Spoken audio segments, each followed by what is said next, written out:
Caleb wandered through the snow-covered forest, his head hung low.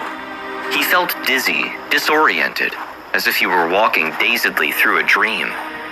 In the blink of an eye, he had somehow eroded the best thing by far in his life, his 5-year relationship with Ambrosia. There had been a time back when they were undergraduates when the two had been so enamored with each other that their friends would make fun of them. How could two people so young be so inseparable?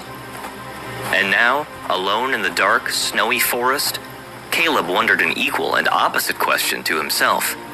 How could things with Ambrosia have gone so terribly wrong? But at the same time, Caleb also couldn't help but wonder to himself, was this really his fault? All he had wanted to do was marry a woman who he believed to be the love of his life. Although he was beyond busy with business school and his internship at Goldman Sachs, he had made it a point to carve out whatever time and emotional space to do what it took to make Ambrosia happy. He'd flown across the country countless times to visit her, during finals, before a big presentation he had to make for his job, and even when he was suffering from a particularly nasty bout of the flu. And this was how she repaid him? By allowing her mother to humiliate him because he didn't come from a wealthy family like they did? Maybe in the end, Ambrosia wasn't the wonderful person Caleb had always thought she was. As angry as he was with Ambrosia, though, there was one person he was even angrier with: himself. He had to admit that Ambrosia's mother Leslie had gotten to him. He felt like a poor, sad loser. He knew intellectually that it wasn't his fault that he had grown up in the foster care system without wealth or other resources. In fact, it was a point of pride for him that everything he had achieved so far in his life, he had come by entirely by himself. But now, a part of him couldn't help but wonder if that pride was misguided, if he shouldn't feel as lowly inside as Ambrosia's mother clearly perceived him to be. And as the temperature in the forest dipped and his loneliness and frustration began to sink in, he began to feel that way quite strongly in spite of himself. With a fresh burst of frustration, Caleb plunged a fist into a fresh bank of snow. As mounds of scattered flakes tumbled toward him, he felt hot tears pricking at the corners of his eyes. As much as he wanted to brush off his breakup, to feign indifference about the entire situation, the truth of the matter was that the events of the afternoon had been beyond messed up. He couldn't believe Ambrosia's mother had treated him like he was as invisible as a speck of lint, and he especially couldn't fathom that his relationship with Ambrosia was ending simply because he didn't come from a family with money. Defeated, Caleb cried out into the wilderness. "I just want to be rich! Is that so much to ask?" It was a silly thing to ask for, and he knew it. There were so many things in the world to wish for, and he felt certain that he could come by his own material wealth in just a matter of time. But at the same time, this was what he felt in his heart at this exact moment. And he was deep in the depths of the forest. Nobody in the world could hear his plea to the universe. Instead, moments later, his own voice echoed back toward him. And now, alone in the forest, he realized it felt good to unleash all his pent-up frustration. "I admit it. I want money. A lot of money. Enough to impress Ambrosia and her mother and anyone else who would ever question me." He was on a roll now, picking up steam, nearly panting with the exertion of all his emotion. "And is that so goddamn terrible? I'd do anything to be rich. I don't care what it would cost me." Suddenly, Caleb heard a cold voice speak up. "You say you'd do anything. Are you quite certain?" "Yes, of course. 100% certain. There's no question." Caleb answered reflexively, on instinct. But then, with a flicker of surprise, he realized that as far as he knew, he was the only person in the forest for miles. So then, who was speaking to him? He whirled around, adrenaline now racing, as he tried to pinpoint the source of the mysterious voice. But all around him, he saw only white snow and the flicker of his own shadow in the rapidly setting afternoon sun. "Who's there? Who's speaking?" Caleb's voice was now tentative, wavering. But now, nobody responded. Caleb rubbed his eyes. Was he losing his mind? Had his terrible day really gotten to him to such an extent? But just as he was about to turn around and retreat back through the forest, the voice continued. "I'm in your head, silly." Caleb blinked, barely processing. Okay, that was it. He was obviously losing it. But the voice in his head, it seemed, was just getting started. "You don't need to know who I am, but I can assure you, I am as real as the forest floor beneath your feet." The voice was cold and matter-of-fact.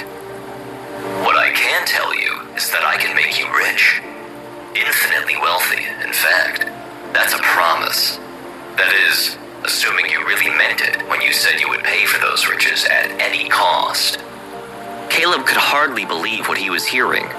He had to be losing his mind. But at the same time, the prospect of infinite wealth was certainly alluring.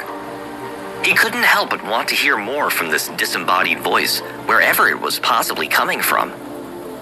After a few seconds, he took a deep breath and tried to keep his voice calm. "Can you really make me rich?" The voice remained cool, confident.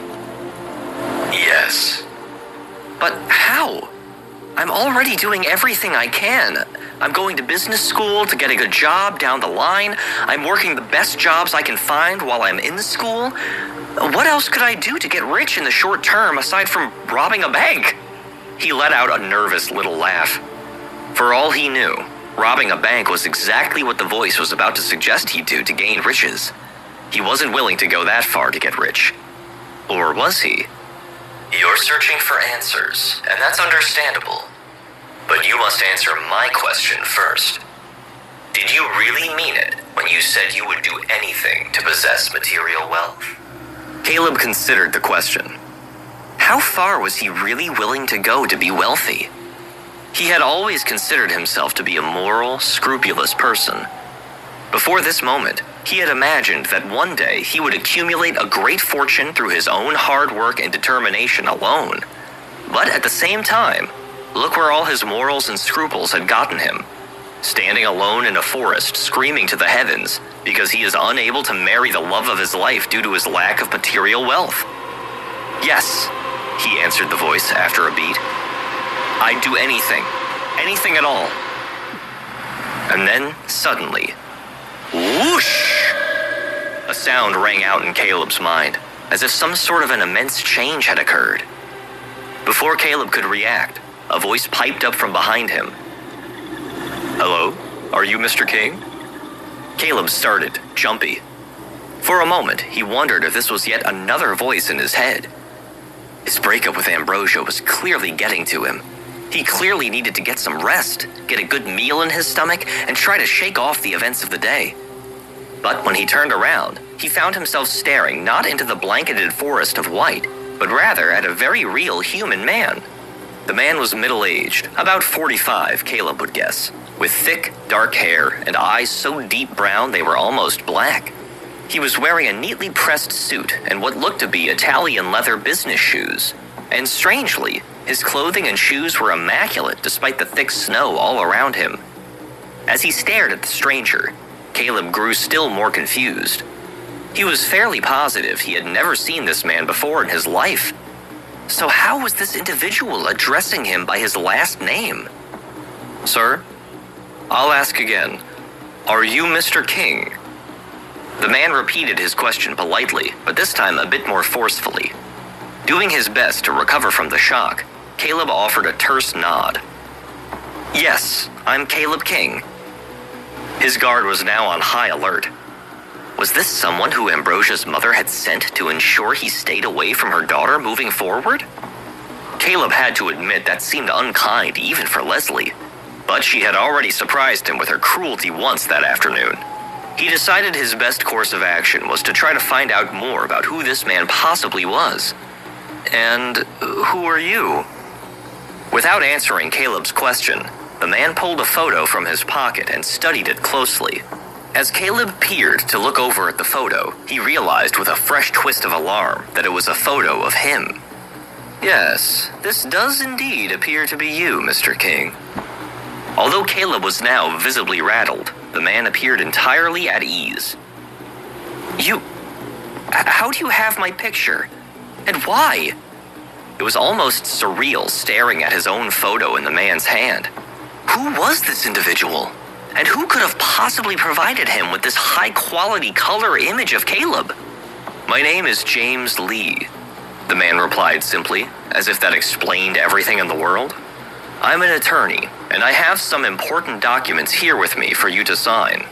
That is, if you'd be so kind. As the man, Mr. Lee apparently, fumbled in his briefcase with hands stiff from the winter's cold, Caleb felt his heart sink. How many times could he be disappointed in one day? He now felt quite certain that this attorney had been sent by Ambrosia's family. No doubt the documents this man was asking him to sign were some sort of legal contract ensuring that Caleb would leave their precious Ambrosia alone moving forward. Worse yet, maybe they were going to try to offer him some sum of money to do so. How humiliating. Caleb felt his stomach turn sour. But to his surprise, when Mr. Lee finally pulled the documents from his briefcase and handed them to Caleb, he could tell right away that they didn't have anything to do with Ambrosia or her family at all. As Caleb studied the documents, Mr. Lee spoke once again in his smooth, oily voice. It's a property transfer agreement, Mr. King.